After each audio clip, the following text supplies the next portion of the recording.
How's things, man? Good. Hold on one Yeah, second. you caught me like at a good time because I was just working on I'm working on a song with Bombs. Oh yeah. Yeah, there's like a song that like I'm just like actually mixing down, Oh, yeah, nice. Nice. so Oh, but cool. yeah, All right. but yeah, fucking thank you for inviting me on this. So No, man. Yeah. All right. Let me get this intro off real quick, and then we'll get it. We'll jump right into it.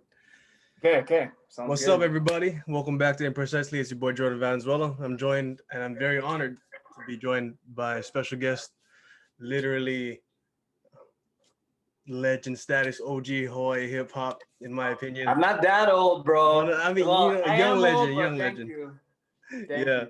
Like on my personal Mount Rushmore of Hawaii hip hop, the good homie Creed Chameleon. What's good, brother? How you, man? It's good, man. How are you? I'm great, man. Life's good. I'm blessed. Can't complain. I just want to say thank you, bro, for doing this, for taking the time to be on here and speak to us, speak to me. I really appreciate it, man. It's a huge honor for me. Thank you. For sure, man. Dude, anything to help the homie out. I mean, you've been always good people. So, I mean, yeah, good Likewise, to see you, man. likewise.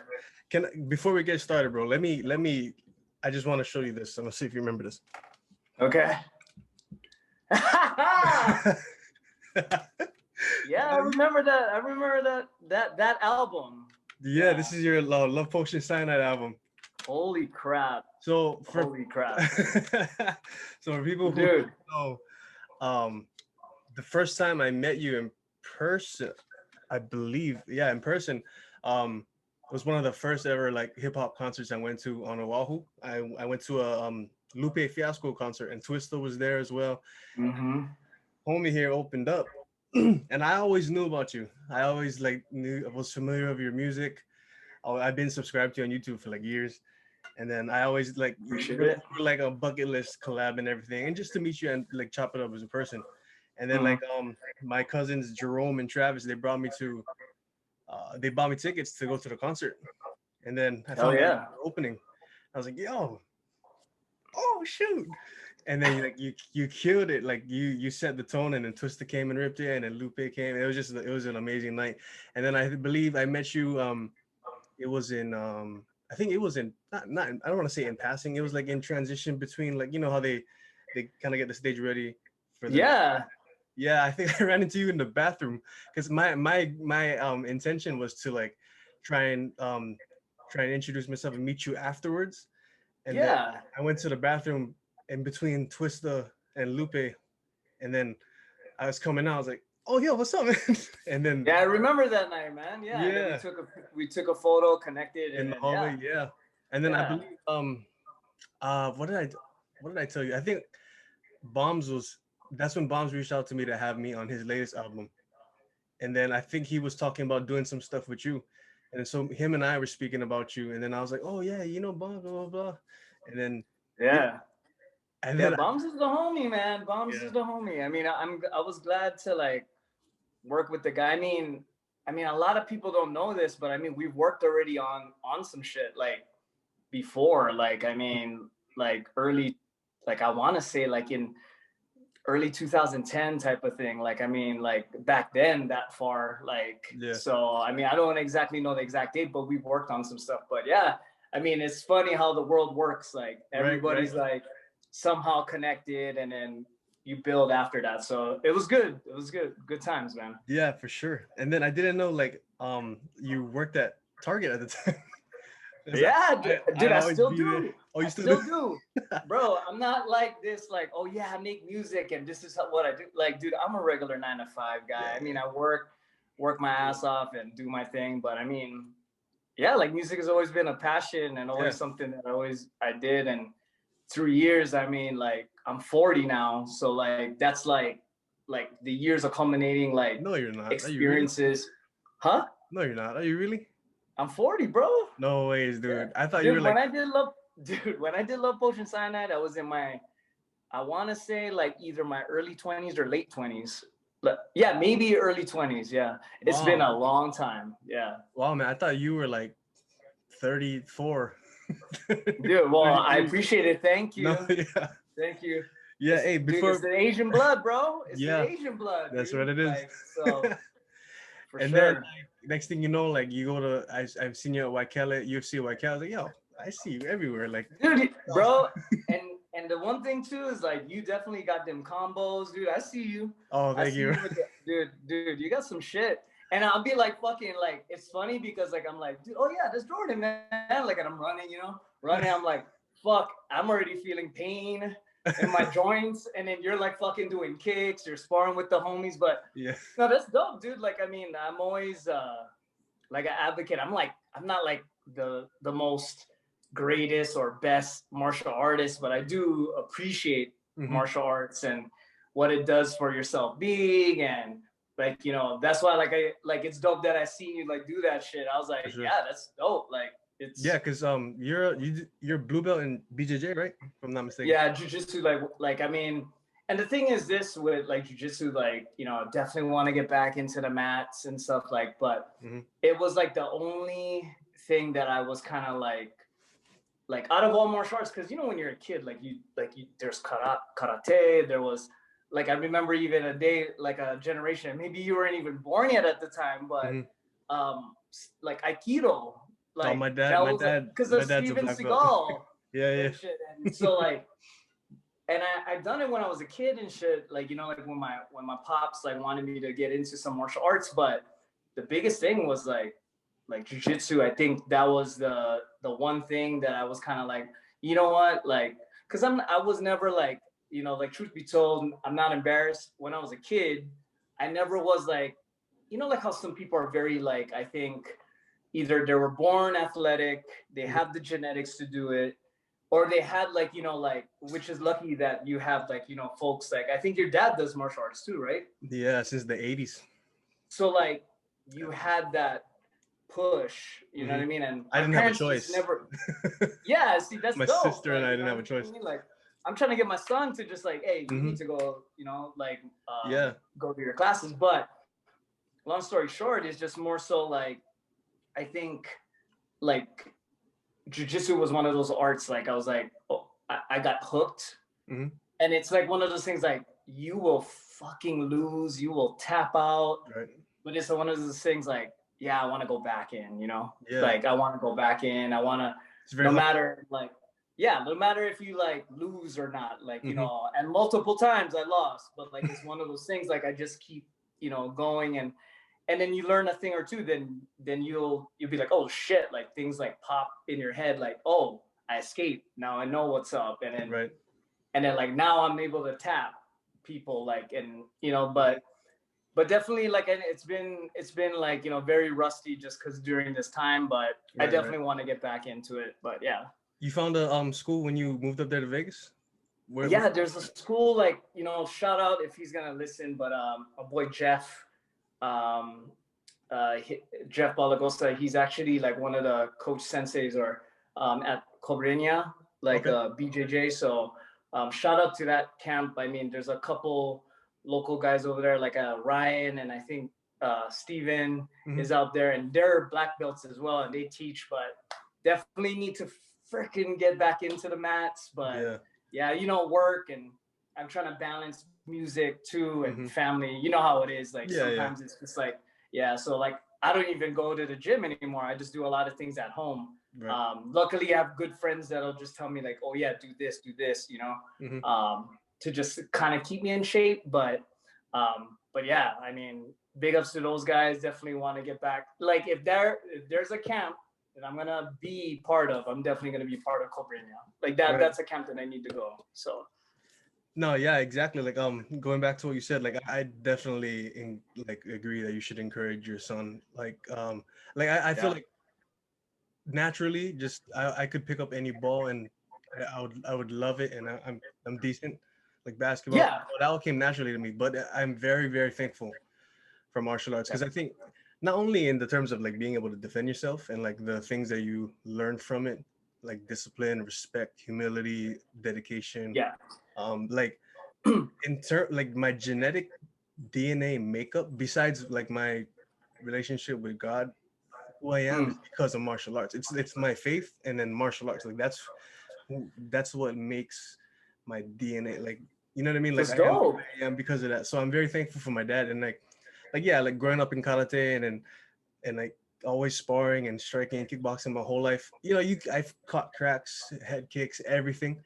But like, bro, when I started judo like a few years ago and we started rolling, because we like it's very groundwork heavy. Our school too, what I appreciate about our judo Yeah. schools, as much as we emphasize the training with the throws and the trips and sweeps, we roll just as much. So it's like a BJJ school also. And like everyone cross trains. We have some of our teachers are BJJ black belts and all that as well. So it's like Mm. we were rolling all the time, man. In striking and like in tournaments and in competing and sparring and in fight, Yeah. anything, bro. I've never gotten one black eye, not even a bloody nose, nothing. I've never been dropped, nothing. Like I've been rocked and stuff, but nothing crazy. Yeah. Like I think it was like 2 months into rolling, I got kneed in the face. Like I felt like I chipped a tooth. What? I was up I mean, kicked. things like that happen. Yeah, I mean, I it remember like I happens. got kneed in the face and then I in the mouth, and then I felt like sand in my mouth. I was like, oh my god, Holy please God. don't tell me my tooth Like, chipped. it's a trip. Yeah, And then yeah. I just like we stopped and I ran to the bathroom. Like, I was like, oh god, my Okay, we can it's get not back really in. noticeable. Yeah. Yeah, I just jumped back in.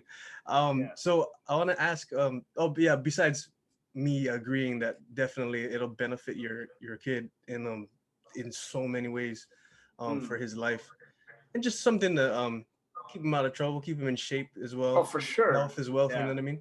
But for you Yeah. personally, like when did you start getting into martial arts, and what do you feel like it's done before we get into all the music, all the music stuff, since we're on the topic? Like what have you how has martial arts changed your life? 'Cause I'm Like, assuming I mean, like, started. like, I think, like, with martial arts, like, I've always been, like, a fan of it. Mhm. The philosophies of each type of, like, art. Like, I definitely, like, like use it, like, Mhm. like, whether it be, like, in life and whatnot. But I think, like, just, like, with plainly, like, with, like, even jujitsu, like, practicing on that, like, I mean, it definitely kind of, like, humbled me in some ways. Mhm.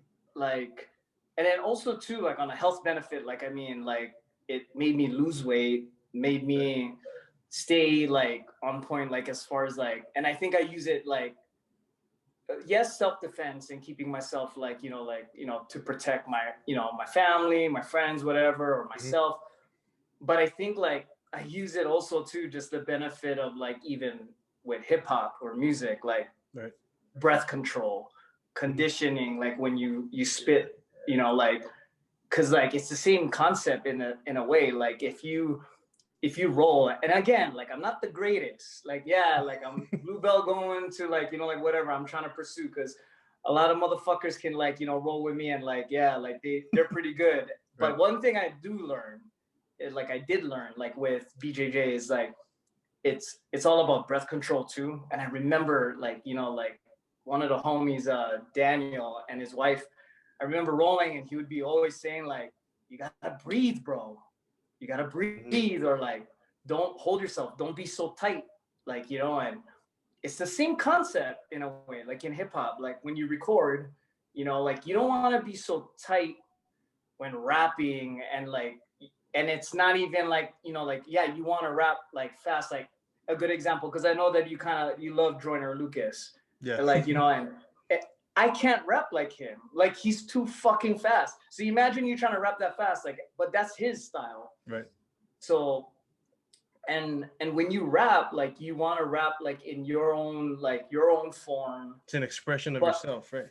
yes, so same thing with martial arts, like Martial arts. jujitsu, and I know I'm going ahead of myself, but, like, No, no, no. it's in own stuff, because, like, I'm not, like, the most flexible, like, putting my leg around the back of my neck, like, doing Mhm. some, like, Eddie Bravo 10th, like, 10th planet shit. Rubber guard and But, all that. like, yeah, rubber guard, like, fuck, there's I no can't do rubber that. guard, just fucking rubber slippers. It's That's just all I rubber. It's get. all rubber for me. But, like, but the thing for me, I think, is just, like, with BJJ, it's like, and in hip hop, I think it's, like, even with just, like, particularly just in rapping, Mhm. like, you don't want to be tight, you don't want to, like, be fucking losing your breath. Mhm. You want to just flow, and then, like, kind of like, what is that dude? I'm getting a brain fart. The Hickson. one Gracie dude that does, like, Hickson. the breathing, Hickson, right? Crohn's dead. It's the same it's funny because, like, I kind of took his, like, breathing techniques, like, even in rapping, and Oh yeah, even, yeah. like, Can you do the stomach when, thing? That he does? Fuck no. Neither can I. No, like my Opal, like, dude, I try to keep in shape, but as much as I can't build that six pack. Hey, do you remember bro? he was in the Hulk with Edward Norton, and he was doing that? He slapped the Hulk. And he's trying to control like the rage. Trying to control, crazy. Yeah. Sorry, that's dope.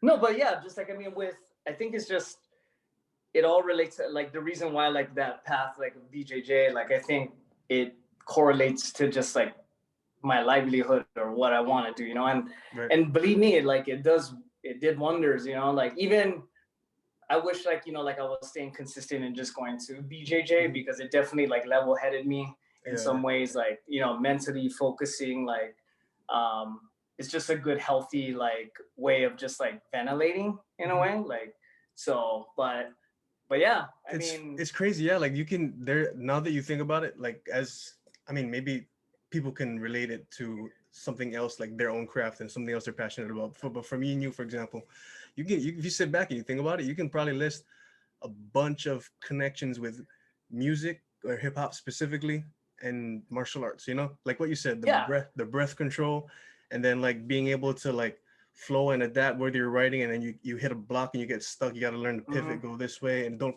commit to something and then it turns out to flop and then you got to adjust.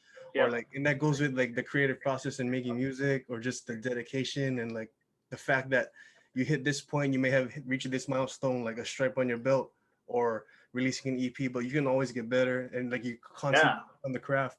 There's a lot of connects with martial arts and music, like definitely. And I feel like that's all, like it's all part of our identity, which is why if there's two things that I always like that my family is about, it's like besides like sports and cars and it's music and martial arts. And like those are two of the to me personally, those are two of the purest forms of self-expression, because it's a big umbrella of martial arts, it's a big umbrella of music, and there's so many ways you can go about saying this or telling this story or expressing yourself. Like you said, like there's different people got different flows, different styles. People got choose different martial arts, and within that, they roll differently, they strike differently. You know what I mean? And it's all like as long as you're being true to yourself and you're expressing how you want to come off, or like the message or emotion you're trying to portray, it'll come off in how you throw this punch or how you throw this punch line. You know what I mean? Like it's all very, and I feel like it just keeps your brain like it keeps your cognitive like self like firing and youthful and like intact, you know. And the thing too is like you made a point, like even with jiu-jitsu, like your path, it just differentiates of like how much you put in, like in a way. So same thing with hip-hop, like, and that's the reason why I'm trying to get back into it. And I know that's another story, but with jiu-jitsu, that's the reason why, like, and I used to like talk to the homies, like I mean back home, like there was this homie Mason, like you know, big ups him if he's listening or watching, but like he used to talk to me about like, you know, because he's around my age, like, you know, in our 40s and 34, you know, but very like you know, just like all dedicated to the work. And that's why like he'll fucking be rolling till fucking 90 probably, and he's like, you know, dedicated in that sense, and he built that livelihood. So for me, like I think like just like with hip-hop, like that's something that I can say, like with hip-hop I'm gonna always do, no matter what. Like I'm gonna drop 16s here and there, like as an exercise, like, and you'll be probably seeing a lot of that, like even in my social media when I drop. I'm not gonna really be dropping like, oh, this is a new song. No, I'm just gonna fucking take beats, I'm gonna rap over it. So that was like my last one, like I just rapped the 16, and I'm probably gonna do another track like where I'm just gonna rap a 16, just a freestyle off of it, and then like build off of that, like and it's like it's similar to, again, martial arts, like you roll to practice, right? So that's almost like freestyling. And then the EPs, the albums, the tracks, the performances are your tournaments. So like that's when you prep for the big game. Like, so that's the thing, like like, and I've always just taken concepts like that, like, you know, like piece by piece. So like, I mean, like, yeah, like all of that. And even like, you know, like my boy Tim, like he's in LA and he's like brown belt. I think he should be black belt at this point, but who's to say like I'm gonna say anything? But right. Which he's dope. Like you should look him up. Tim Harada, like Okay. he's been doing some good shit. Like he's been winning some of these grappling tournaments on TV, like Flow Grappling, Fight to Win, like Nagas and the all one that. in Hawaii. Yeah, he did like this fucking like nasty leg lock. Like, and he's rolled with like some really good dudes. So, but yeah, like he used to just teach me like a lot of like, you know, like life lessons, like even like he'll tell me stuff like with jiu-jitsu, but there's like some life lessons and that, you know, like that he's encountered and very balanced. And I think if there's one dude that I do look up, like as far as like a martial artist, like, you know, is like my boy Tim. Like the dude's like, he lives the life, he does it. Right. You know, I'm not saying like he's perfect too. Like we all have our imperfections, but the guy is like super in tuned, like to what he wants, what he needs to do, what he needs to work on, which makes him a fucking killer in the mats. So like, I mean, but yeah, I'm always thankful like for everybody. And you know the other thing with BJJ, there's not like, yeah, there's gonna be fucking some assholes, but 90% of the people that I met that do jujitsu, they're not fucking assholes. Like they're so calm, you know? Like, yeah, there's gonna be the people that fucking will talk shit, like, and like not even want you to like be around just because you're not this or you don't hang with this person. Same with hip hop, right? Right. But they're a lot more calm, you know, and most of them are like around my age bracket, like, you know, just like a little older, like. So when did you start? It motivates, huh? Oh, sorry, when did you start rolling? Fuck, not even. I started late in the game, so maybe 30, early 30s. Okay. But I started no-gi, which was kind of like a semi, like, because the camp that I was at was like in Arizona. It was like a lot of like MMA, like style of like grappling. So it's no-gi. You're obviously not gonna wear a gi, Yeah, so no-gi, a lot of no-gi, and then when I did gi was like was all at like UFC gym Waikele, like you know, like Templo, J-Pen, Toki, like, you know. You have a preference? Like as far as gi or no gi? I mean, you need to know both. I like gi. But like, I like gi. You know what? I'm gonna just say gi. Not the fact that I'm saying no gi. I hate no gi. No, like it's just that I just been doing gi for so long. Like that's what I'm used to, and I have yet tap into the potential of what I could do in gi. So, and somebody can probably tell me I'm wrong, like, you know, like, yo, you could balance it, you know, but I think for me, I love gi, but I've yet to hit the potential that where I need to be at. Like I'm fucking only like 20%, like, or where I think I could be, like, you know, like I'm only like, there's still more percentages that I need to like attain. Yeah. And I think that's something that I want to attain and like, you know, try to achieve while I'm here in Vegas, you know, like, especially this time, like, you know, like when things start to open, which in Vegas already, they're fucking opening everything, bars, fucking nightclubs, whatever. But something I definitely want to just like get back into. Yeah. No, I feel you, man. I've been waiting like since March for our judo school to open back up. But like my take on that is I definitely feel like you need to be at least maybe not good. You got to be at least competent in both, in gi and no gi. You know what I mean? Just for self-defense purposes, you got to be competent in both, at least to a certain degree. But I just, me personally, I would say gi also just because you can, if you're not talking about a self-defense scenario, if you're talking about a straight up training scenario, there's obviously more chokes you could do, or more with the sneaky, very sneaky. Yeah, so there's more ways. You got a little bit more in your arsenal. Like for example, but and then I guess it translates to like the situation, because if you're in the street and you get into it with somebody wearing a jacket or like a long sleeve or a flannel, they don't know anything, they're gonna go flying, and then you can, you know what I mean? Yeah.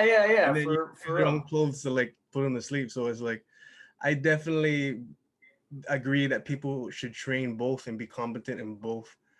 But yeah, that'd be my preference also. Do you have and I think I think I definitely wanna like go no gi at one point. Like, why not? But I only said gi because I I haven't done no gi, like I wanna say like it's been a while. So like but does your school do days where they do no gi? Oh yeah, they do. Yeah, like, I mean, especially the one here in Vegas, like the camp that I'm talking about. Yeah, they have no gi. They do all of it, I think. So, but definitely want to like try to expand my horizons. Right. But I need time some time. Right. Yeah. But do you have a like a go-to favorite submission? Like I do something that you catch people with like on the regular, or that you like just love setting up? If I do get like like a tap or anything, it would definitely be like a lapel choke. Like usually like, and this is a couple of things like where some of the homies were kind of like telling me like like tricks of the trade type thing, like where like like they thinking that you're like all getting like smothered right now, and then all of a sudden then you just catch them and whatnot. It's a basic like lapel choke, but it's like from the like from the back. If they're like trying to go on top of you, and like you're trying to formulate a sweep from that point. I don't know if you can picture that. I usually just grab their lapel, like acting like I'm fucking like struggling to sweep, and then I'll pull, then put my hand over. Ezekiel. Yeah. Well, not Ezekiel so much, but like it's a lapel choke, but almost like it looks like but it's like literally like choking them with the lapel. Yeah. But Ezekiel's too is good. Ezekiel's are fun. Clock chokes are fun. Yeah. So like I just couldn't think of like fucking days like just rolling with some of the homies, and they'll just fucking like like purple belt higher, like just doing all these submissions, or like literally trying to show me like all these things and fucking like rocking me. But but it's good though. Like I mean, it makes you learn, and I'm one of those kind of guys. Like I'm not fucking like like oh I get it. I'm gonna fucking fall like 25 times. Yeah, 25 times I'm gonna fail. Yeah. And then I'll finally get it. Like, but then like that's how it is. It's just like that's my way of like, I guess like training and like getting that like that muscle memory. So like even when I rolled, like when I came to like the one of the classes here and we rolled like in Vegas, like I got fucking rocked. Like it was so like it's because if you think about it, like the coronavirus epidemic thing started in March. I didn't roll like I think either June or July. I'm not sure, like June maybe. Because things had like an open. And I didn't train since like January, either January or December, because I was already setting to move. So I was concentrating on packing, all that stuff. So almost a like, year. I was You're almost a year then. Nah, like maybe like 5-6 months out, and then like that's still a long time. I'd be itchy, bro. I'm itchy to get back. But I just remember just was like, fuck, I gotta concentrate moving. I gotta get everything like packed, and then I had to work at the same time, so that took a lot of time. I couldn't even record, like, but yeah, like I remember just going into class and like rolling with like the homies, the black belts, like it was Jeff, Steven, and Ryan, and then it was like just rolling, being fucked up by the black belts. And I started rolling with the others at home. I was already done, dude. Like I was done, but I knew that it was the conditioning. Like it's been a long time, and like just whole different like atmosphere, and of course being beat up by black belts. Yeah. So, but in essence, it's a blessing, because when like I mean, I don't know if this I know back home I just never got a chance to roll with a lot of black belts, just because my stature, I'm not like like the most like I guess like best BJJ student that can roll with the big guys, like so like being able to roll with black belts and being able to see it how it is, like it definitely was a blessing. Like but yeah, like praises to all of them. Like I mean, like that camp is dope. Like but but yeah, like, I mean, like I definitely want to get into it again. So I think stature, like what you brought up, stature is very important. It's important to know your body. Like again, like yeah, like it's important just for the sake of the martial art, it to be at least competent in every attack, every submission, every transition. But you gotta have like go-tos, you know what I mean? You gotta have like your bread yeah, and butter in terms of, and you gotta know your body. Like for me, like if I can catch it, I can squeeze the heck out of a triangle. But my legs, my limbs are not the longest, so I'm not gonna constantly be looking for them. That's why I've been yeah, like power stuff or like chokes with like straight up chokes like rear nakeds or with the gi or like power moves like Kimura, Americana, stuff like that. yeah, Or I'll crank arm bars too. That's why like when you're talking about stature, I was like, yeah, dude, like all of my, well, not all, majority of some of my like the black belts that are class, even the brown belts, they're in stature. They're like I'm smaller, shorter. You know yeah, what I mean? yeah, But yeah. dude, like they're making me turn purple and like cranking my Yeah, arm. like it, and it's like they're the heaviest. Yes, because they They're know like what one. works for them, and Yep. then they know how to. Yeah, and then like for me too, like I don't know about you if you'd agree, but like for the sake of like helping your partner train too and making sure that they when they have something they know they have it instead of giving them false confidence. If it's a choke, I'll fight it till like I'm about to like black out. If it's like a Yeah, if it's a joint thing, you know, I'll tap right away just to live to train another day. But if yeah. it's a choke, man, make them earn it. You know what I mean? Like I'll Just go like right to the fucking line, just knock out. right to the door of blacking out. Then I'll. That's hella funny. Yeah, like I mean, yeah, I try to push it too, but like I know that one thing, like I think like my boy was just telling me was like even like with like a lot of chokes. The only reason why like I don't like wait until I black out because I know that I've seen like some fucking stories where dudes were like not getting out of it.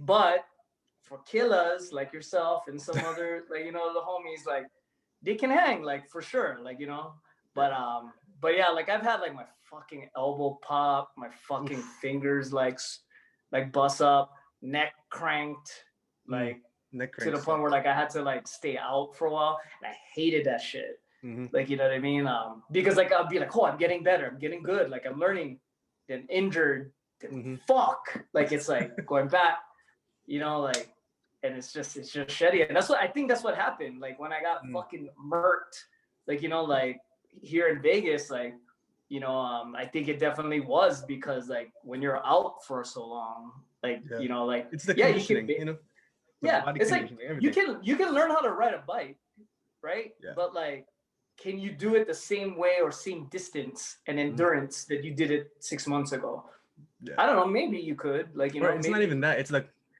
besides besides that, it's like the when there is like a hiatus of training or anything, it's the yeah even though things are muscle memory and you've repped them out a million times, it's also confidence in doing it.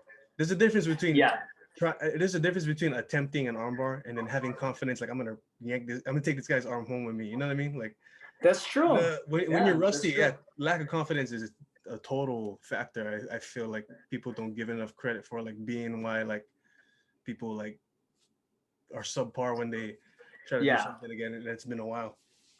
Yeah and that is true you are right you hit that spot on like you got to have confidence in committing to what you're gonna do Yeah. like committing to that move and whatnot so because if you just half-ass it you're probably just not gonna get it done and believe me I've half-assed couple ones like fuck I'm gonna try it but I didn't have the confidence so it's a learning dude it's a learning progress dude like like and the thing is like again like when I earned my blue belt it took a while like because of like fucking just changes in my life whether I'm just you know trying to learn from it like and earn it the right way like yeah like it definitely was like a journey and I still want to pursue that journey but there's other aspirations or bucket lists that I want to do so but yeah BJJ is one of those things I love and I love watching it yeah you know? That's awesome, man. What do you feel about like how do you feel about like I guess because you're you know it's easy to catch the BJJ bug or the grappling bug and then become a yeah how important do you feel like it is for BJJ practitioners to have like because you know, after MMA was introduced, it's like you have to be good everywhere. So Yes. how important do you feel like it is for jiu-jitsu practitioners to have somewhat a sense of like wrestling when they, especially if they're gonna transition to mixed martial arts, or because Yeah. if you have someone who's not well versed in jiu-jitsu but they can strike and they can wrestle, if it's on the street we can do drop and pull guard, like if they can control the position, Yeah, that's true. if they Yep. can control the position and then like keep a distance and like box you up or like kick you Yeah. before you even get in, and then all you've there's that whole stigma, right, with like um jiu-jitsu for self-defense and then sport jiu-jitsu, like have you been trained in taking punches? Because it's different trying Yeah. to go for something and try and grab a limb and then you're getting cracked in the face. You know what I mean? Yeah. There's all those Like variables. point system. You're like Yeah. used to only just making it or winning the game that Mhm. way, or being able to take fucking cracks, like getting dropped Mhm. concrete in the face, in like Right. being able, like your face on the concrete and shit. Because that was I always the think issue, right? Like they're once they hit the ground, it's a wrap. But like getting to the ground, that was the so for me, like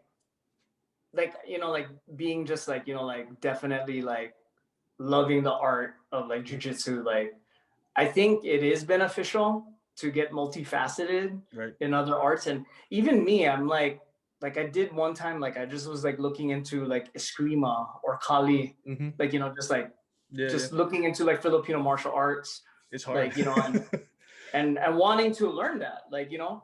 and but it's I think it's just for me, I think it's just like being able to get into knowing Mm-hmm. what that is and how that art like is like practiced, and how that correlates in reality, and like self-defense, and like I guess just like loving to learn Yeah. the new shit, Being a like sponge. like it, yeah, like I'm just intrigued in general, just like seeing like like martial arts, like different martial arts, like certain concepts, and I Yeah. think that's what intrigues me. And being the fact that like like of course, like I'm part Pinoy, like like I definitely like want to know what Kali Scream is about in Yeah. our niece, and like that art. So like yeah, I think it's like it's beneficial. I know that even some of my boys that are like that do train jujitsu, they don't only do that. Mm-hmm. Like they're super good at jujitsu, but they also do like kickboxing. Yeah. They wrestle, or they wrestled before they got into Yeah. jujitsu. Yeah, I think it's been definitely beneficial. Yeah. Yeah, I feel like everyone should dabble a little bit into like, or just take a like dip your feet a little bit in like a little bit of Yeah, everything so that you can appreciate not only like other forms of like combat, but like like they say you fear what you don't understand. Even if you don't train three things or you commit to something else, as long as you mm, get a general understanding of their systems and like how they intend to put people away and stuff, yeah, then it's not, I mean, you still have to train for it, but like it's not as scary because you know kind of what can happen. It's not like yeah. yeah, like you fear what you don't understand. So it's like when you I understand, like that concept though. yeah, Yeah, like you fear what you don't understand because you don't see it. You don't you don't know what like. can happen. But like Yeah, when you kind of like humble yourself to like just even just sit back and learn or even like watch a video, like and you understand like, oh, okay. Then it's like if yeah, you're ever put in that situation or when you're training and you kind of scenario training, it's like, oh, what would happen if this A, B, and C happen? How would we blah blah blah, you know? yeah, And then going to your point about the screaming man, and my dad, he's like since the 80s, he's been like a black belt Aikido, karate, and he's done Scream and Kali for like years. There's so many like it's adding weapons is different. Like it's no, what I love about is yeah, what I love about Eskrima is, for example, Chinese martial arts, right? They'll have like a long bow staff, and then there's all these movements, all these forms, all these setups. But then if you take away the staff, what they got nothing, right? For the most part, like in Filipino martial arts, what I've learned to appreciate is like the movements and the forms that you practice over and over. It's the same with a stick, with a knife, or with your bare yeah. hand, And that's what I learned. Yep, or it's with your just an hand. extra limb like It's an that you extension, got. yeah.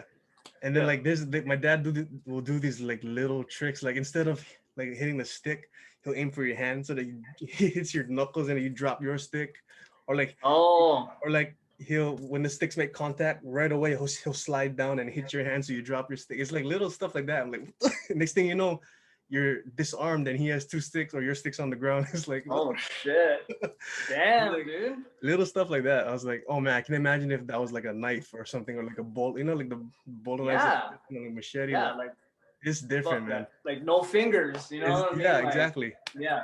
It's a whole So, different ball game.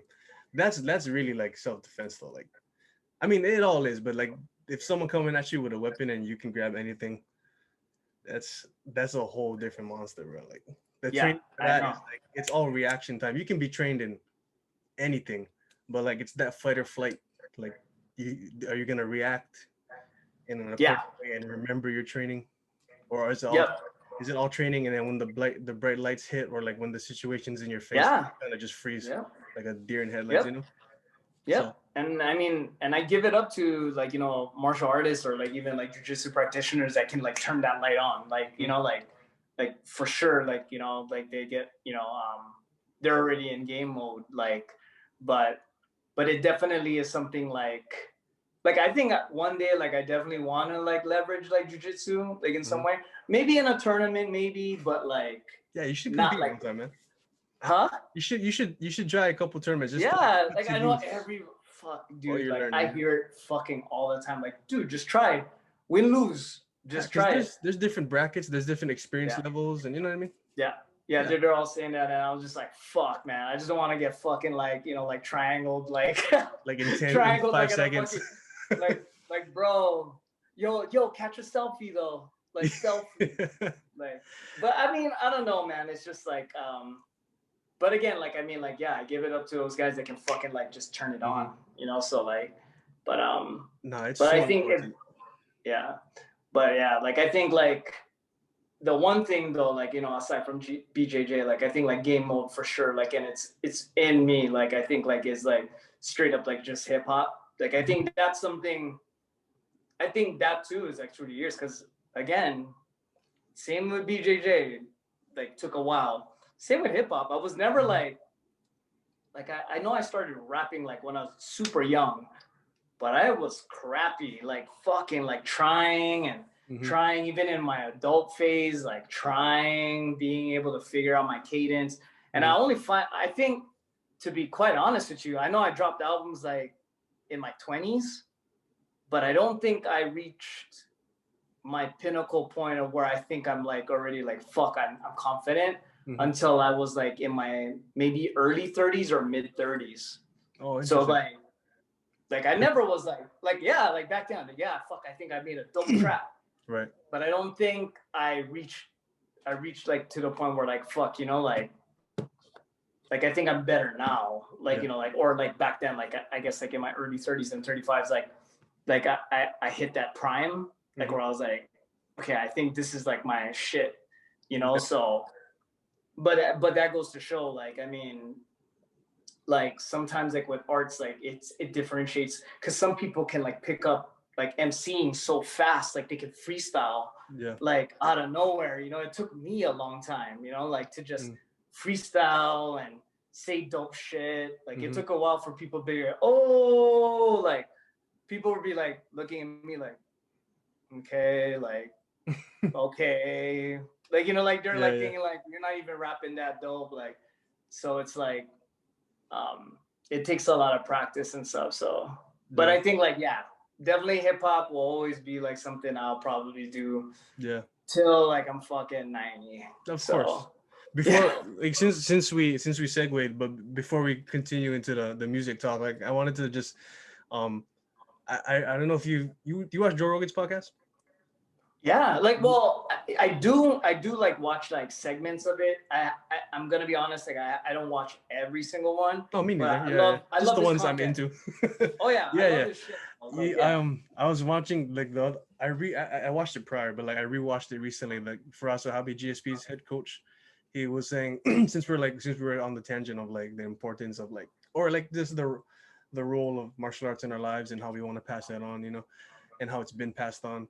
Like he was saying like, just think about this, like you just walk into a room full of guys, just eliminate any training you have, and just imagine how you feel, like just like the inferiority, and then just like the maybe insecurity too, and then like Yeah. the concern of like, what if something happens, I don't what if these people Yeah. run What? after me and Yeah. mom. Yeah. Yeah, so it's like it's one of those things, right? It's like insurance, like, or spare tire. Like, it's good to have, you just hope you never have to, you know Yeah. like And I think you that's train to fight so you don't have to, that's the whole martial arts thing. I feel like there's a lot of fighters, but there's not enough martial artists. Like, there's a difference. And like, yeah. yeah, Yeah. so There's the scrap whatever. buzz, like you know Yeah, what I mean, like and that's fun too, like when you train, but like those who do it like for real and like for no reason, it's like, bro, yeah. we're not seventh grade no more, though. Yeah. Yeah. That's But that's yeah. why I That's love true. martial arts, because it's very, very humbling. Yeah.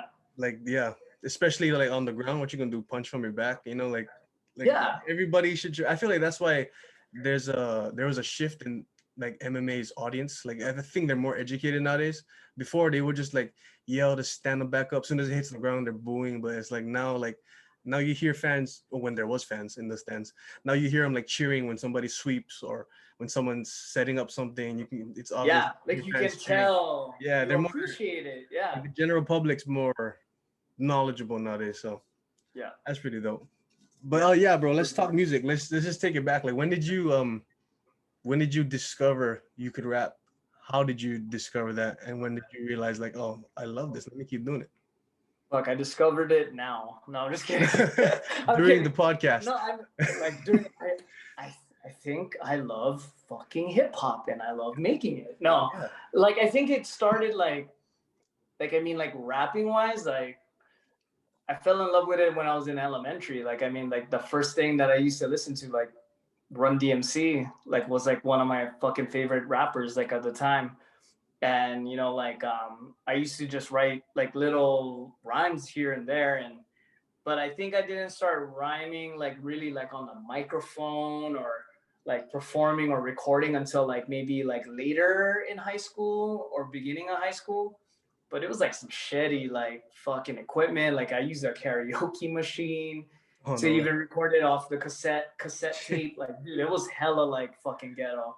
And I mean, but it was like just humbling experience. Like I mean like working with people and being able to like learn how to record like from different type of like setups, Mm-hmm. like it's such a fortunate feeling to be able to record in like the same studio where some of these famous rappers or artists used to record. Like I even went to like one of like the studios like where Rebel Soldiers and like some of like the old school Hawaiian like live like live music bands that used to Mm-hmm. record in, like Wendell Ching, and being able to go to his studio and record like at the time. And then yeah, and from times like where back in the day like recording in a karaoke, like like recording karaoke shit like in my fucking like living room, like you know what I mean. It was Mm-hmm. never like it's just humbling. And yeah, Humble like I beginnings, can yeah. yeah. And then I think like too, like I learned to appreciate like just certain sounds and music. Like even I know a lot of people are bringing back that lo-fi shit, you know what I Mm-hmm. mean, like Yeah, that lo-fi like really distorted like old school yeah. like not even old school but just like the distorted almost like melodic like hip hop feel to it. Mm-hmm. It's not like so like so clean in a way. Yeah, It sounds yeah, like, and it sounds dope. yeah. So, and a lot of these young cats are doing it, so I do truly appreciate it. But yeah, like I've recorded from every type of like studio recording equipment, and then now I'm like I have basic shit, like what I Mm-hmm. mean. Like I just have my like my audio interface. Like I got my PreSonus, I have my two monitors, not a big deal, and I just got my laptop Right. and headphones and a mic. Like I don't even have it like where it's like, oh yeah, fucking soundproof, fucking like like I got all this. Yeah. I got fucking a mixer. I got my I MIDI see the foam controller. on the door over there. Yeah, dude, like fucking like, and then my D Yeah, right there. Fucking that's been fucking staying there for a while. But, and then yeah, like I mean, like just my equipment is just like my laptop, nice. Speakers, and then just fucking that. That's all you need, man.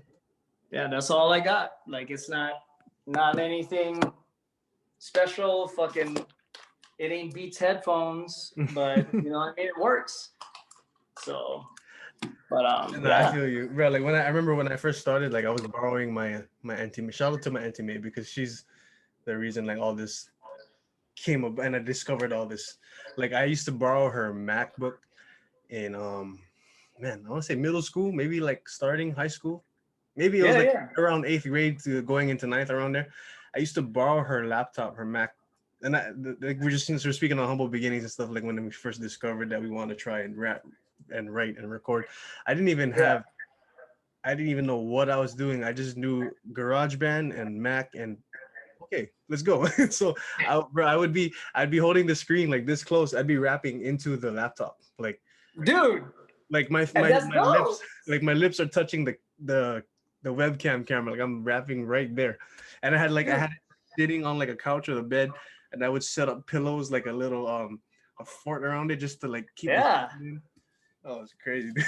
Dude, that's the thing. Like, I mean, and I've never done that, but see, like, fuck, I was using a karaoke machine with cassette tapes. You know Mike 3 from the Angry Locals? Mike 3? Yeah, I remember one time, because I had I did a song with him. I got him on a song like when I was in high school. And then for me that was big because you know he's Angry Locals. They're like known. And then it went farther than that. Like I picked him up from his house. We went to Zippy's. He recorded in my room, like right here. And then like he even sat right here and did a video like shouting me out. And I haven't talked to him in a while. So shout out to Mike D. I gotta hit him up soon. But like yeah, Mike Trey, we go way back. Yeah. He was telling me like, bro, he used to record like with some cassette thing with a microphone attachment, like in the toilet, just to keep the set like acoustics. Like, I was like, yeah, dude, yeah. Oh. So like, I mean, like, there's a lot of things, but yeah, like, I mean, definitely like help me set up. And I think like nowadays, like, you know, with technology, like you can leverage in getting almost that studio sound. And my latest like projects that I've worked on, like everything was recorded at home. Like I never, Love Push and Cyanide was actually recorded at like a pretty decent like home studio. Like it was actually at the time like one of the best like home studios, you know, set up. But like for my latest projects, even my previous like maybe like I want to say like my past like 6 years of work, maybe more, but I've recorded it at home and I've only used the same setup, and it, you know, like, and it sounds professional, sounds legit. Yeah, so like but it's all about like, because when you become like an artist too, like you know what you want your sound to be, right? Like, and that was like the one thing for me, like it was frustrating when I worked with guys that did like my recordings or produced for me or did the engineering, was that they're not me. Like they're gonna only want to sound it, like want to make it sound good to them. Right. But what if like that's not what I want? Like, you know, that's not what I want to. Or that's not what I want to add.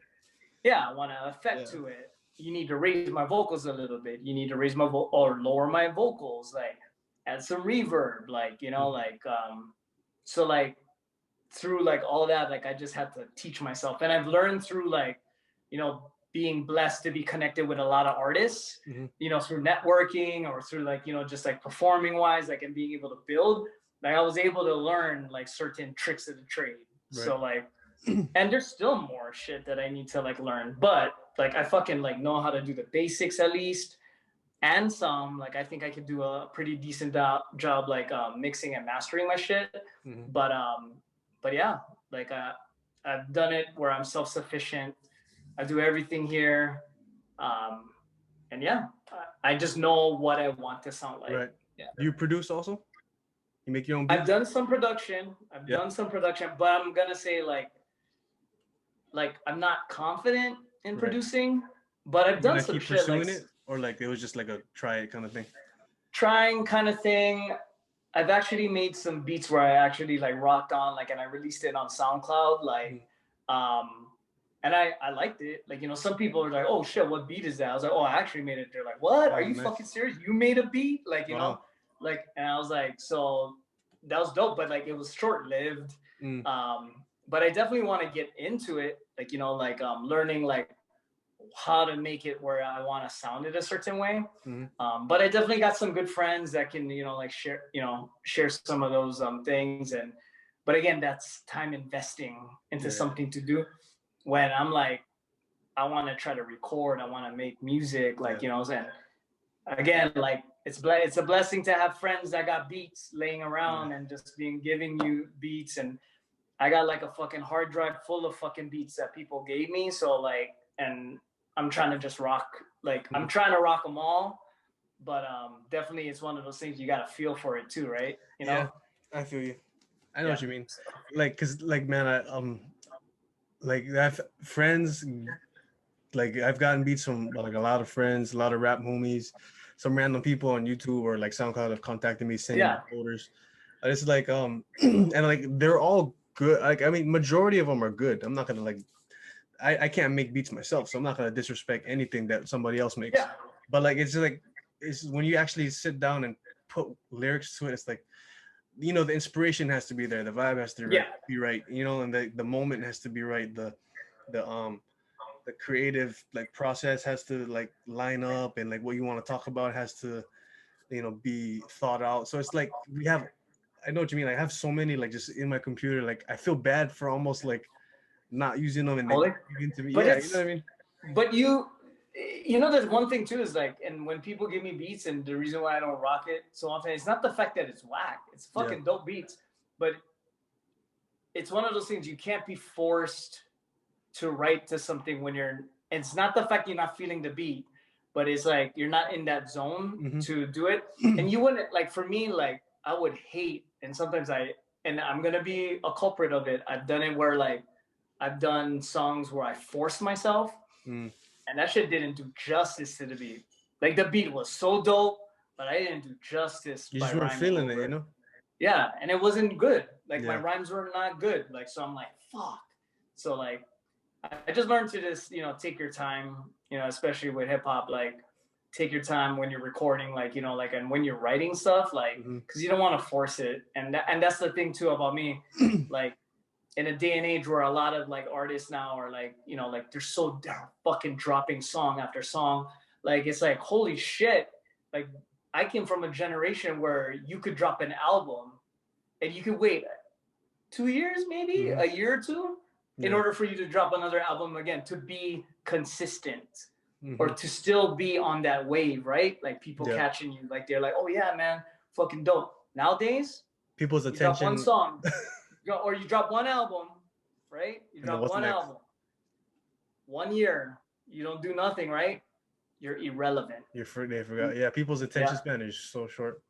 Yeah, and I think it's all, dude. And I know it's funny because we're using it right now, but it's all the digital media, like internet. Like it definitely shortened a lot of people's like fucking mindset. Like, for them to be like, oh fuck, like they need something new. It's kind of like a drug, dude, to be honest with you.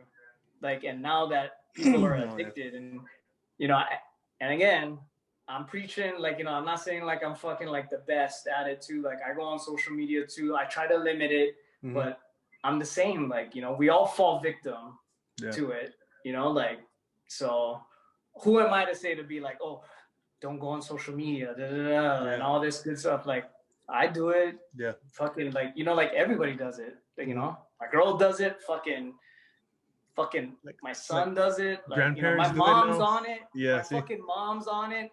Putting love icons on my fucking video, like on a song that I'm probably swearing and shit. And she's like, oh, please, good job. Like, oh, heart. It's fucking funny. So you know what I think it is too. Like, I totally agree. Like, yeah, because of like social media and all these digital outlets, people's attention spans and patience have like dramatically decreased throughout the years. Dude. But it's because like things are so accessible now. It's so easy to find things you're into. It's so easy to go and go through the whole discography of an artist that you liked or that you just discovered. It's so easy to find all the behind the scenes. It's like, and we spend so much time on it. It's like you're always looking for more, and because it's so like everything's right there. Like a few buttons and like a tap. Like you can like look up someone's entire catalog, all the videos, all the interviews, Yep. all the behind the scenes, all the vlogs. And next thing you know, in like a week or two, you're done, and it's like, okay, you're hungry again. It's like, that's why I appreciate people who put out like, no, not to disrespect anybody, but there's people like there's like EPs, like 4 songs every month and a half and stuff, and then Yeah. that's cool. But like in a general broader perspective, like in not just the US, like the world, I feel like that's why like the market got kind of saturated, because there's just so much to trying to keep up with. But like people like one of my favorite rappers of the current like modern decade is like J. Cole, and like he drops like what every few years, and like it's always worth the wait because the music is timeless, and it's like Fuck, it's a the complete yep, it's a exactly. complete body of work. It's not like one Yeah. single here and the rest are like It's like anything he could have leaked as the first single. It's a complete body of work. There's a theme. There's like content. The beats are dope. They're even self-produced by him or whatever. And it's like I waited 2 or 3 years since the last one, but and because the music is good and it's well put together, and he was patient with it. The last album he dropped and everything else he had prior, that was, as a fan, that'll hold me down until next year when he puts some stuff. Yeah, dude, I still fucking listen to like the I still warm listen up to his stuff. Like warm up is dope. Like I'll still listen to lights, please, turn off the lights. Like, dude, that's a fucking classic. Like I'll still listen to that album. Yeah. Same. So like, yeah, I respect J. Cole like as an artist, and that's where musical artists like him, because I consider him as like a musical artist, not just a rapper. Like the dude knows how to make music. Mm-hmm. Like those are like the fucking like the ones like it's those rappers, and again, not to shit on them like and stuff, but I think the rappers that just drop, like album after album after album, like not albums, but EPs or singles only for here and there, and like they don't, like when they finally make an album, it's kind of like an album with a lot of features. Like, you know what I mean? Then it's almost like it's just him. It's just him, the artist, and it's like a bunch of like rappers that it's almost like he's only like there here and there.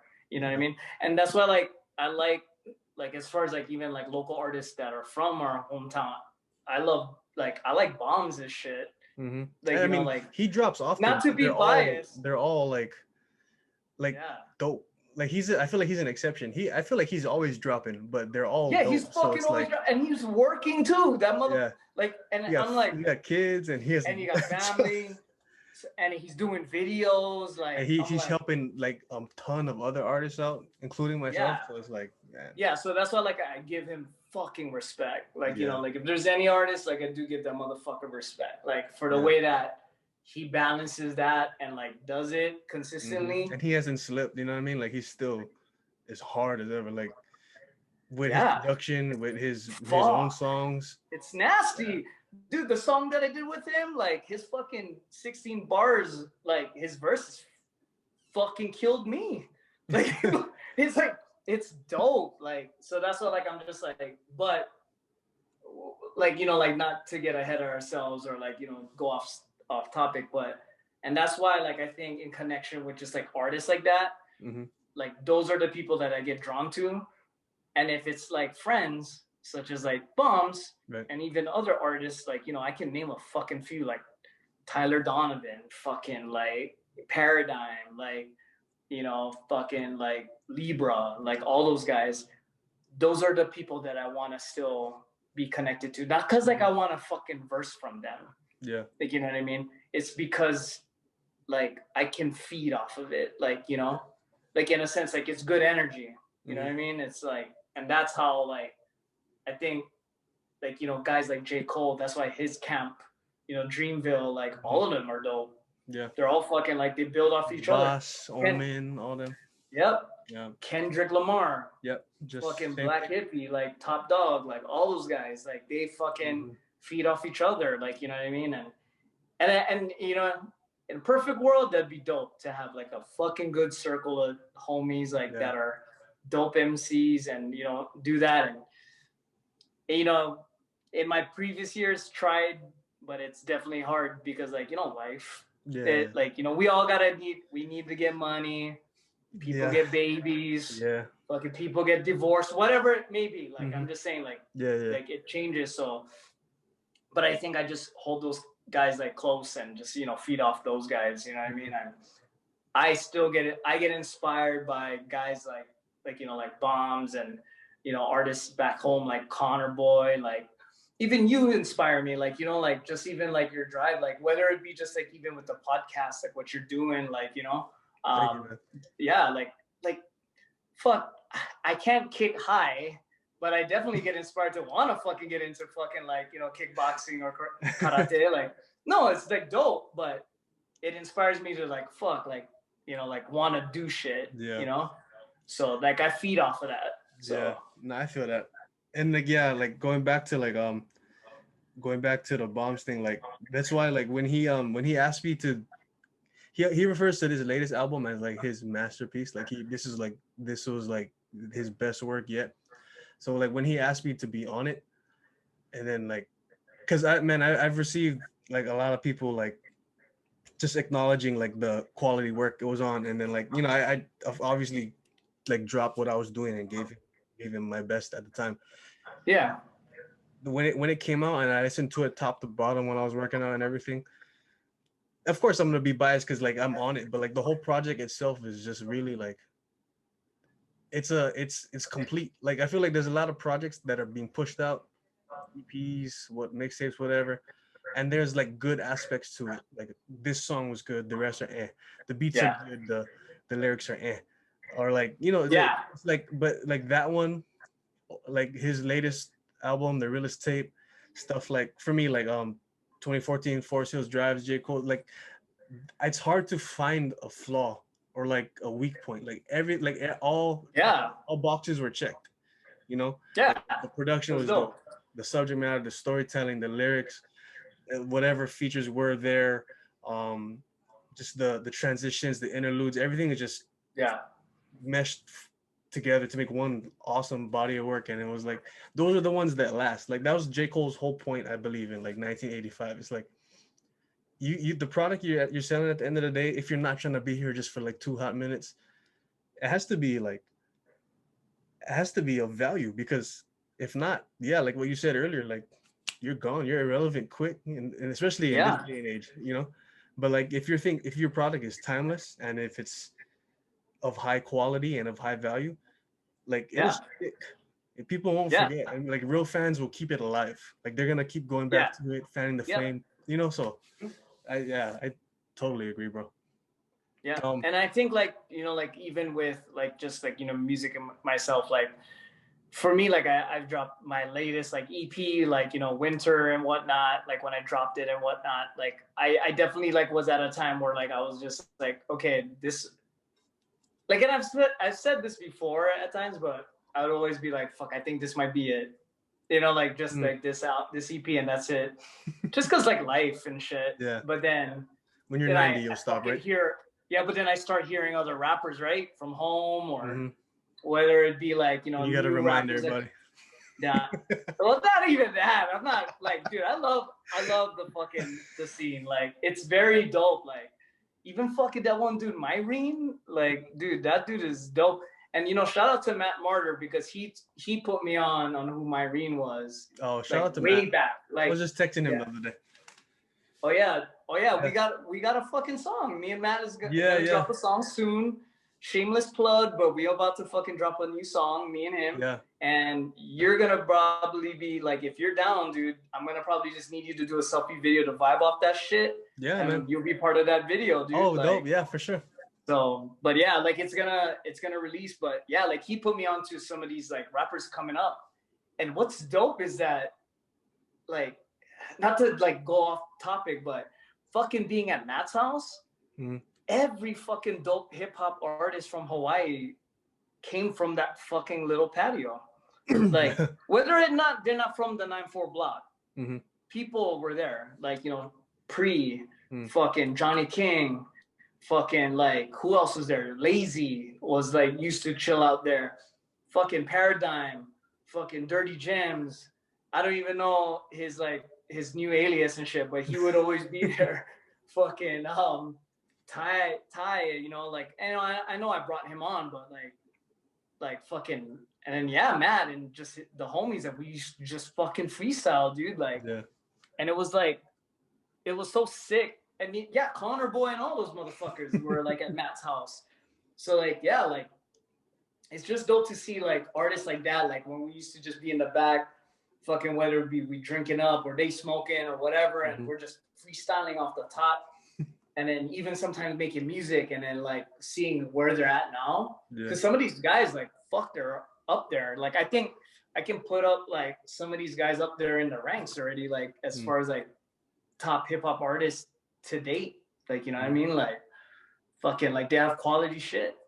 So yeah. But yeah, man, I mean, fuck, it's a blessing. But yeah, like, I mean, I'm definitely working on some new shit. Like, you know, definitely stay tuned. Like, you know, I'm gonna drop some like fucking surprises. And this is the thing, what I'm doing. I want to drop albums, and yes, I'm definitely gonna like have definitely a conceptual album that I want to drop. But it's one of those things that I learned, like, you know, just like even through this like time, like with the COVID-19 and, you know, social media masses and all this fucking like politics and all that shit. Yeah. You know, like one thing that I definitely like, you know, am gonna do like going forward is just like leveraging all this technology, social media, and just express it the way that I want to fucking do it. Like there's nobody gonna be fucking controlling me to tell me like, oh, Chris, I think you should post this or put this at this time because this is when everybody's getting up and they can like your likes, and or you know what, you should put $20 in posting this ad or pushing this ad or go on YouTube or like, I don't know, like just different tactics of how to like, you know, people can get like notoriety in that sense. But I think for me, it's like, I don't give a fuck. Like I'm just gonna drop it. You have all the liberty to do it your way, which is how you want it anyway. Yeah, and I think a lot of people, like, you know, it's funny because my friends will even tell me like, and shout out to Kali, like, you know, he's the fucking big homie.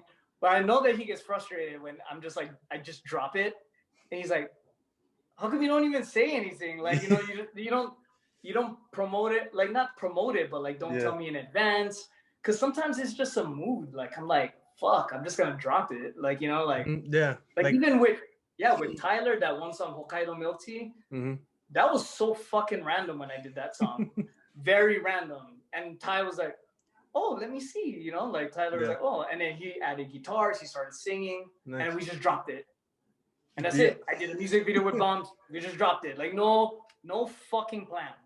Like, that's how, like, I remember like I was watching, I think his interview with Sway, with like Eminem's interview when he dropped Kamikaze. I guess because of like the bad I guess there's the harsh critics on Revival. He's saying, man, you know what?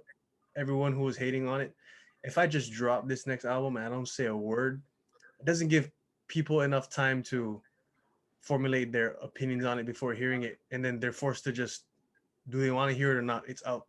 I didn't give you no trailer, nothing. And then the views and the clicks and the plays you get are genuine. And you know? Yeah. Unexpected. And it's like a pleasant surprise. It's one of those things, like, especially if you're a fan of somebody. Like, or like if the guys, if the artist is like a homie of yours and you always support them, it's like, sometimes it's just how it feels. Like if it feels right and you believe the product's dope, no matter what time of day you post it or whether you promote it or not, the quality, if it's quality, it'll stick and it'll blow up and it'll get the attention it's supposed to. You know what I mean? So there's nothing wrong with that, man. So that's just my thing. But yeah, I'm definitely gonna be dropping some new shit soon. I look forward to that. Yeah. Hey, bro, let me take it way back. I've been meaning to ask you this. Like, the stage name Creed Chameleon, where does that come from? Because honestly, it's really cool. I personally think it's really cool. I've actually even thought about just shortening it, like just Credence or like, but I just kept it like that. But it just stemmed back, like, so with Creed, like I used to have like this fucking like really bad like underbite looking thing like when I was a kid, and I remember being teased or like being told like, you know, like, oh yeah, fucking like I don't know what was the conversation, but then it was something to do with like, you look like Sabretooth, you look like a Sabretooth. You look like a saber tooth. So you. And I used to be into comics, and the comics in Marvel Comics, like Sabretooth's real name is Victor Creed. Mm. So my first rap name in high school was Victor Creed. Oh, no way. Like that was my name. Like, and it was a whole derivative of like, you know, being so into like, you know, hip hop.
Yo, sorry, brother. No, you straight, man. It's all good.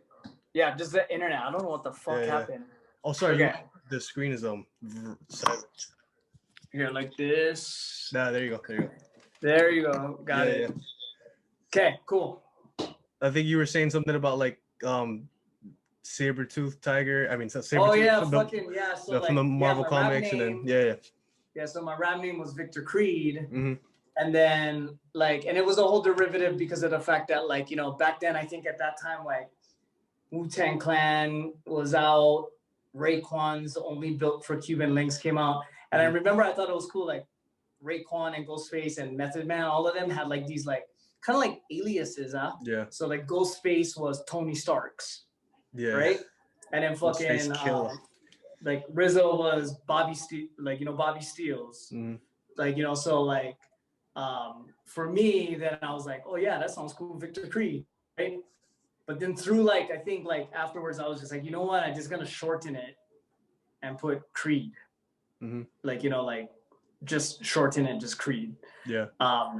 And then the reason for Chameleon, I think it was just like, I mean, long story short, I think through my livelihood and, you know, being part of Hawaii, it stems from that, is that, you know, hip hop always had East and West Coast, right? Yeah. Like East and West Coast. Yeah. So for Hawaii, like we had both. Like that when we listen to that, that's all the hip hop we listen to. Mm-hmm. You know, so I think a lot of it was because like I absorbed a lot. Like I love like West Coast shit, East Coast shit. Same. Majority was East Coast. I'm gonna be, you know, like admitting like it definitely was prominent, like because of that whole boom bap, that whole grimy New York rap shit, like because Nas was one of my favorite rappers, and you know, like fucking I used to bump like Mobb Deep and plethora of artists. But not only that, like even West Coast artists too, like, you know, Far Side, Souls of Mischief, Hieroglyphics, you know, Tupac, you know, Snoop Dogg, Dre, like, you know. But the one thing that I learned in life, like, and I think this is attained, like, you know, my name like attained like during like my after high school, college years. Yeah. Because I used to move around a lot and whatnot. And one thing that I did was that I adapted to a lot of my environment and got versatile with style. So Chameleon. I took the Chameleon because the chameleon adapts to its environment and like adapts to, you know, like, you know, certain areas and whatnot. So, and I think that was the reason why for me, I kept Chameleon, was because of the fact that like with music and rapping, like I adapt to the beat. I adapt to like certain styles. Cause yeah, like I think I can prove it that like a lot of my discography or like my tracks have always been like different.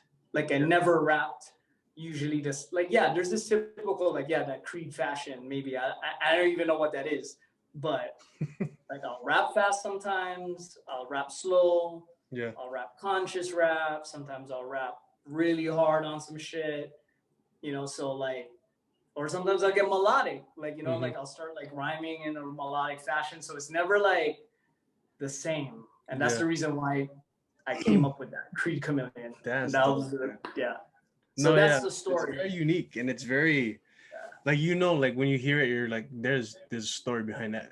It just sounds cool. Like the iteration with the thank you for asking, man. Like, I mean, like, yeah, I mean, I tell people that, and you know, like I've had stupid fucking shit like told me, like I thought it was because you like lizards, and I was like, I had 20 chameleons as a kid. Yeah, like I mean, I love Jackson Chameleons, but like I mean, fuck. So, but yeah, that's the whole reasoning of that name. So that's so cool. Were you a big fan of Sabretooth? I love Wolverine. For Marvel, dude, for me, it's Iron Man and Wolverine.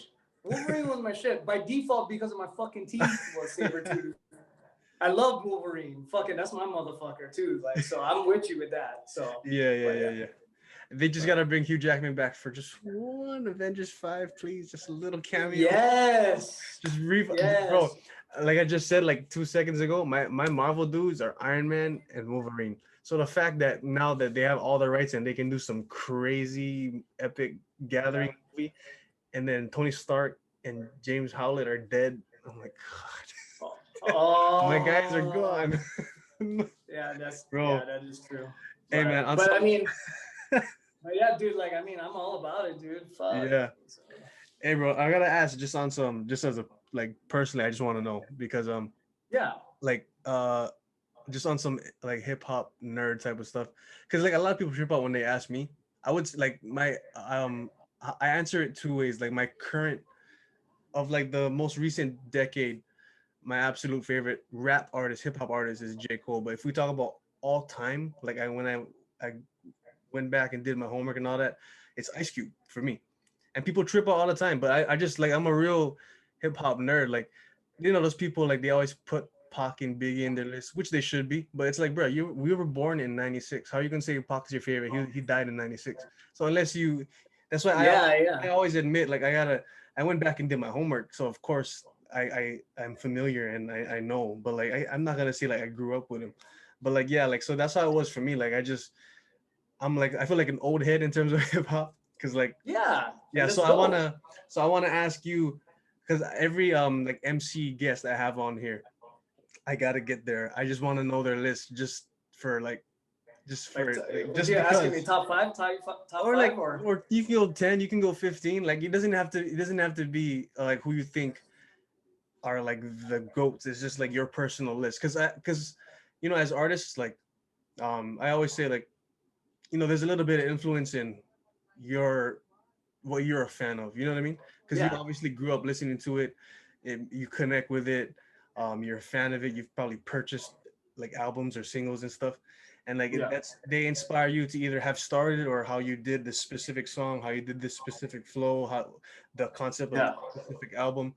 So because everyone has their own style and they're influenced by a bunch of different styles, I always ask my like rapper guests on here, like, who their inspiration is. For me, like, I think, oh man, there's a lot, but like, if there's gonna be like I really don't want to be cliche or typical or like, okay, let's do this. I did this with Bombs. Leave out Pac, Biggie, and Eminem, because they're gonna be on your list. Sure. Yeah, they're gonna be on your list regardless, and they should be. So just excluding them.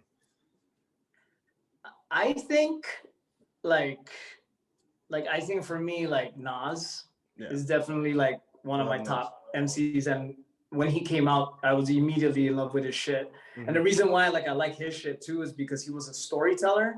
Yeah.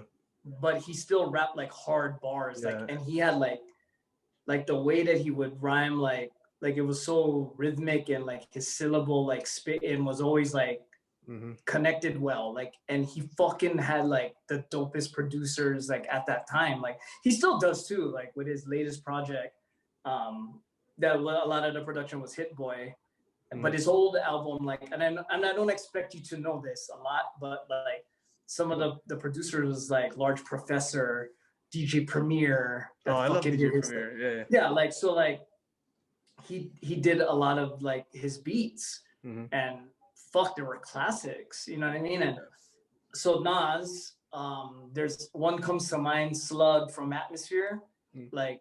He's from the Midwest. Like, I mean, he kind of pretty much created the whole Midwest hip hop. A lot of people revert to him as like, he's done a lot of emo hip hop, and which is dope because I looked up to him. And in some essence, like I had similar, like I kind of had similar styles from him because I loved his music so much. But yeah, he definitely inspired me, and it was dope to be even able to perform with him, you know? Oh, like, yeah. Wow. Yeah, actually, if you look it up in YouTube, there's actually a YouTube footage of him bringing me back from like opening up, and he kind of rocked the stage. We closed it out by him bringing me down to stage, and we rocked Smart Went Crazy together, like on a freestyle. Nice. But yeah, like, I mean, so Slug, and then I'm just gonna say, because East Coast for sure that, but then West Coast, like. I definitely like. I think, fuck, that's hard, man. Like, because like, in no like, particular order.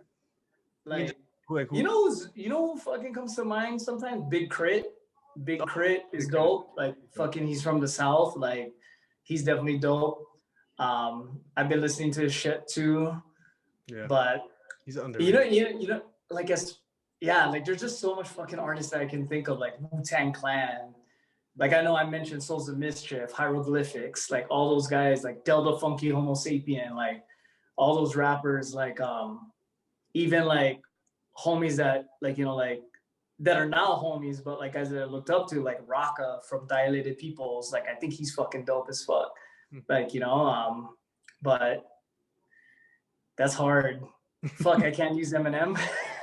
No, he has to be. You know what I'm saying? That's why I'm not even gonna ask, because he should be. He has to be. But you know what I think too, like, is a dope artist is Royce the 5'9". Oh yeah. Royce the 5'9" is dope. Like, I've always looked up to his shit. But yeah, Ryan is crazy. That's just an idea of like where my head's at. Like, you know. Yeah. Since you already defaulted like no Tupac, no Biggie. Yeah, because I feel like that's automatic. Yeah. Yeah. No, yeah, like going back to the storytelling with Nas, I think like from each region I have my Nas. Like on the East Coast, obviously it's Nas. And then kind of Midwest, like Common. Down south, yeah. Down south, Andre 3000. If we're talking about storytelling, okay, good. That's a good one. Andre 3000. Yeah, I just wish he put out more solo stuff, but his features are always dope. And then like on the West, like I said, like I love Ice Cube growing. That's like if we're talking about all-time greats. But yeah. I look up to Ice Cube. You know what I mean? I like Ice Cube. Like, he's done it all. That's why. Yeah, he's been around. Political, gangster, actor, husband, wife. You know, like his whole life, like family shit. Like, you know, so like he's dope. Like, I respect him. Yeah. Oh, that's so dope. Oh, since we're on it, I thought I was meaning to ask this in the beginning, but it totally slipped my mind because like the conversation just took off. I mentioned it in the beginning, but how did you when I first met you at the concert, like how did you? Oh, say hi. Hi. Hi. How you doing? Good. Have fun. Yeah. Thank you. Yep. How did you end up opening up for Twista and Lupe Fiasco? That one was because of like it was like sort of the homie that was doing it, Tantric. Like he, you know, big ups to the homie like for like getting us on, like, but it was he connected the opening, like, you know, like of me opening for Lupe, and I thought Lupe, you know, and again, Lupe is a dope artist, like to just open up to.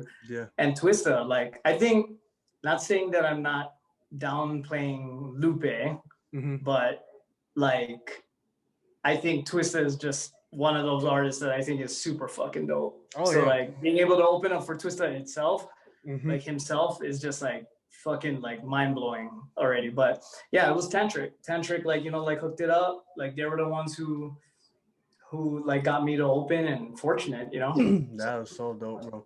Yeah, coming from like I mean I have certain like aspects of hip hop that I genuinely really love, and one that I really that I really like rock with because I try to emulate it too, and I feel like I fall in that category in terms of what I do is like people who chop, and like Twista is he's crazy, bro. That's why like Oh yeah, like he's got that yeah like oh that's another person I was gonna mention from the East Coast too, like who has that, but he can also switch it up and do real storytelling and hard stuff is Busta Rhymes, you know. Oh, dude, Busta Rhymes, and he's dope too because he came from that old school era, like that old that generation, like coming from leaders of the new school, and like that shit, like from Scenario, and then he went solo, and now he's like he does like all this fast rap stuff and like features, and he kills it. Like like he's dope. Yeah. Hey man, I don't want to keep you too long. Before you go, I just wanna say, before I just want to say thank you again for having time to do this for me, and you take the time to do it. I definitely gotta have you back on. We gotta do this again. But for sure, it's fun. I just want to let you have a chance and opportunity to just let everybody know, like, you know, what you got coming out, what's out right now, where they can check you out, what they can look up, what they should be aware of right now that you just dropped. Let everybody know. I'll put all your links in the description. And yeah. Well, I mean, everything, like right now that I just kind of like dropped, I just dropped Hokkaido Milk Tea featuring Tyler Donovan. It's out now on Apple Music, Spotify, and all digital media. And then my music video with the homie Bombs that directed it, so it's out. Also, that it's kind of coincides, or like half and half of that video was like from another song called Up and Down, which is gonna be definitely like on my next project. EP or album, I don't know. And that's the thing. It's just up to me. I don't know what the fuck I'm gonna do. But I definitely gonna be dropping some new songs. I know I mentioned about Matt, so that's gonna be coming up. Shout out to Matt. Yeah, shout out to Matt, man. Fuck, I miss Matt up in Seattle, fucking drinking his fucking like E&J. No, like, you know what I mean? Like, bro, shout out to Matt, because like the last mixtape I put out, if there's two features, like even if like there's two features I was really proud of having on that one was you and Matt. Like, because like I just knew you guys just from like just being middle, like not even like I'm trying to make you guys sound old, but I just been on for that long, like middle school. Oh, dude, I'm fucking old though. Yeah, like just like early high school days, just on YouTube, and just like Matt when he was battling Osna in like the clothing store, and then dude. I remember even on this, I was gonna ask you that too. On this album, the Love Potion Cyanide, like you have No Can Do, and I remember your videos back in the day, like you went to Zippy's with like Dirtbag Dan. Like I watched battle rap. Oh shit! I keep up, bro. Like I know my stuff, bro. Like, and it's funny. Shout out to Dirtbag Dan up in SJ, but like, see, all those artists, it was through connections, and this not the days of internet like connecting, like liking, genuine or making friendships and talking. Like, dude, it was through battles, or this person know this person. I went to San Jose and met this person, and he knows that person. So that, to me, I think it's timeless. Like, and I think one of the things is like it's a very genuine aspect of connecting with people. Was that, like, being able to see face to face. No Can Do. I never met him through internet. I met him through went to a recording studio, or he knows my fucking old producer.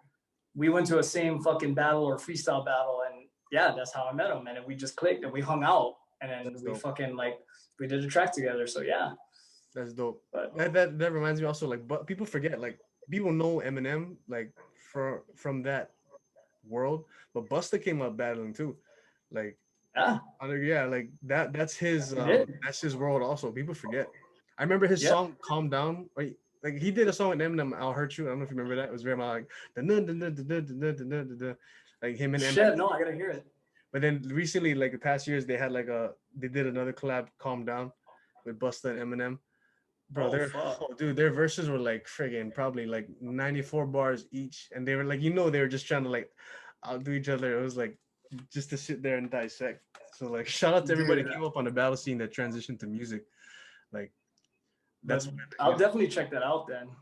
Yeah, bro, you should. And then like, I feel like too, like, um, there's battlers who transition to making music that there's certain skills in battle rap that are, I don't know, like not just a regular artist would have, you know. And then when it transitions into writing songs, like the structure of the verse is so complex. It's like bars within the bar, and like they sound different too. Versus when they battle. Yep. Yeah, like there's schemes that you gotta like at the end of this bar, at the end of like 4 bars, you'd be like, oh, that was a whole like Street Fighter scheme, or like you know what I mean, like dope. And then the next 4 are like the next 4 are like an NBA scheme. It's like, dude, that's so dope. That's why I just had to bring it up because we're talking about like No Can Do, Busta Rhymes, and all that. Yeah. So, but yeah, dude, for sure. Hey, I just because I want to ask, I watched your Hokkaido Milk Tea music video that Bombs did, and then I saw a lot of Street Fighter since I brought it up. Yeah. Who's your go-to? Oh fuck, Ken. Okay. Ken's my guy. Okay. Ken's my guy all the way. Like Hadoukens, Shoryukens, fucking all the way. Yeah. Like, but for me, it was. What's your guy? It was always, of course, like Ryu and Ken, but like I used Fei Long a lot. Oh, Fei Long, that's right. I used Fei Long a lot. I hated Sagat. It's just so irritating. Yeah, like I no, you know what was irritating, and I hated when people like would beat me with him, is Dulcim. Oh yeah. Like I'll be like, fuck that long motherfucker. Like, no, I always catch him when he teleports from here to here, like boom, right there. Yeah. But you know who irritates me so much? Vega. I hate Vega, bro. Oh, Vega is kind of irritating. Yeah, it's like his moves are so stupid. I was like, bro, like he's a little femboy that flying and all that. These like your moves are not even based in real martial arts. They're just like they made some weird random character. Like that's how Spanish people like I guess like fight. That's what they were trying to say. Like, and then he has the Wolverine claw. Bro, I was so mad, bro. I was so mad when they. This is my issue with people who like remake. They try to do live action for certain things.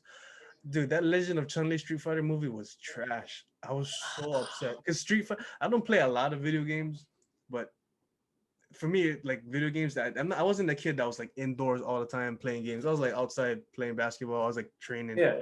Yeah. But I did play like a lot, I guess, with like handheld stuff or like certain like my cousin them.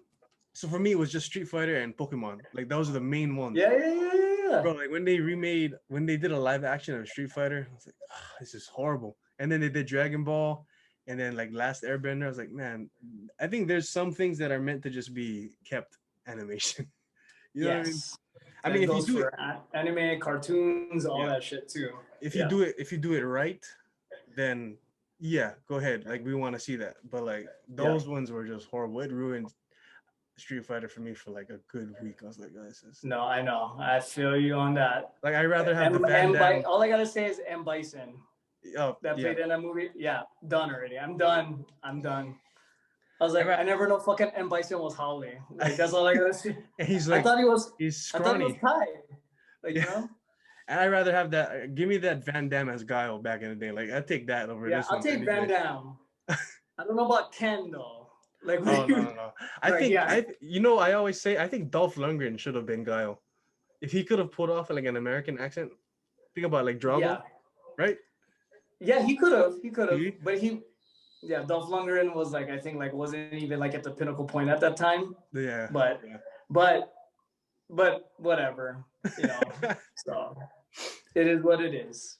Hey Chris, thank you, man. I appreciate your time. I appreciate your time, Jordan.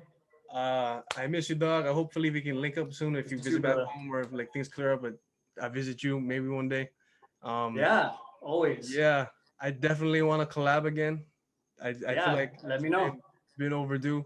I just want to say thank you for that first of all, because like I said, like growing up, like I give credit where credit's due, and I pay homage, and you were definitely like OG like hip hop, Hawaii hip hop, like Mount Rushmore for me. So when I met you, and I reached out and I was like, yo man, I'm like I'm putting together this little mixtape, and I got this song. Would you be down to get on it? Like the fact that you even considered it and you heard it and you said yes, and then you sent it back and it was dope, and that means a lot for me. That was like a big check in my bucket list, bro. Well, and, of course, man. And like I definitely feel like it has been overdue. I gotta get another one in with you. So well, let me know. I'll hit you up. So yeah, man, all your links, your SoundCloud, YouTube, the latest videos, your songs, I'll have it in the bottom, so people can check it out. Cool. I appreciate you, Chris. I miss you, brother. Take care. You and the fam. Everybody stay safe, stay healthy. I'm praying for you, man. Thank you, brother. I'll hit you up soon. Ladies and gentlemen, Creed Chameleon. Thank you, bro.